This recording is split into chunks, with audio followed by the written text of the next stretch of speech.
IIMS 2025 catat kenaikan pengunjung dan transaksi 8 triliun rupiah meski penjualan motor listrik turun 21%.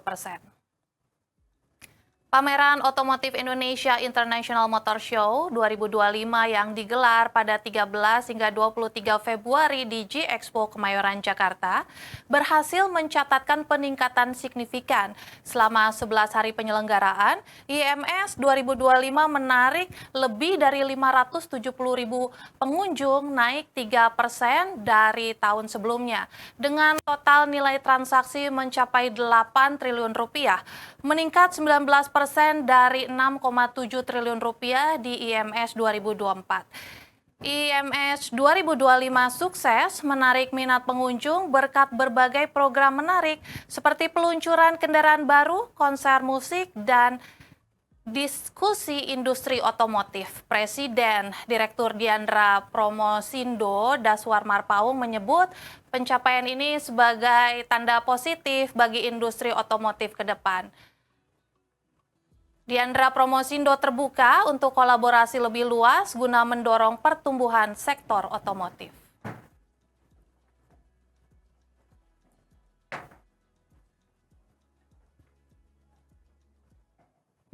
Dan untuk membahasnya sudah hadir bersama kita redaktur kabarbursa.com Citra Dara. Halo, selamat pagi Mas Citra.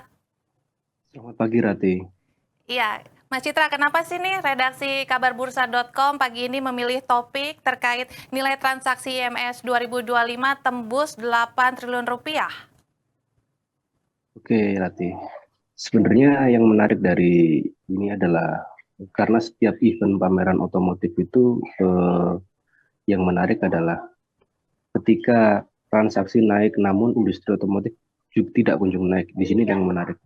Artinya ada kenaikan dari tiap-tiap transaksi, dari tiap-tiap event dari tahun ke tahun, tapi faktanya industri otomotif justru turun.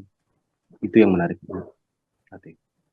Ya, nah kalau Anda sendiri melihat kenaikan ini dari transaksi nilainya seperti apa nih? Bagaimana catatan kabarbursa.com sendiri terkait kenaikan nilai transaksi ini? Sebenarnya kenaikan nilai transaksi di setiap seperti yang saya katakan sebelumnya, bahwasanya kenaikan nilai transaksi di setiap pameran otomotif tidak dapat menjadi indikator kenaikan industri otomotif itu sendiri atau pertumbuhan industri otomotif itu sendiri di Indonesia ya khususnya. Karena kita bisa lihat dari data Gaikindo, selama beberapa tahun terakhir ini Indonesia tidak kunjung mendapatkan penjualan lebih dari 1 juta unit. Artinya industri otomotif di Indonesia masih tertekan akibat pelemahan ekonomi yang baik itu dari rupiah yang lemah, baik itu dari BI rate yang masih tinggi, sehingga membuat industri otomotif tidak kunjung tumbuh dan masih terjebak dalam di bawah 1 juta unit, dan itu terus menurun dari tahun ke tahun itu. Nah, mengapa pameran ini menjadi ramai? Yang sebenarnya menjadi catatan adalah ketika inovasi yang sebenarnya dihadirkan di tiap pameran itu mengundang banyak massa. Sebenarnya peminat industri otomotif itu sendiri, peminat produk-produk otomotif ini tidak kecil, dan mereka datang ke pameran untuk menikmati hiburan, dan mereka datang untuk menikmati juga inovasi-inovasi terbaru. Jadi peningkatan terjadi di situ dari sisi penaikan, tapi tidak naik di sisi industri otomotif itu sendiri, Rati.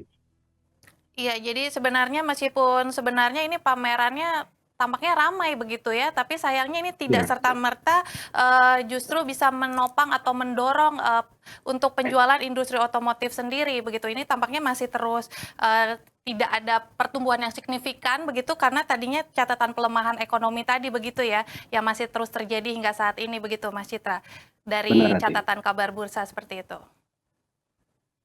Ya, nah berikutnya apakah redaksi kabar bursa sendiri melihat ini akan menjadi tren yang sama untuk tahun-tahun berikutnya atau akan berhenti di tahun ini saja atau justru akan ada peluang yang lebih bagus di tahun selanjutnya?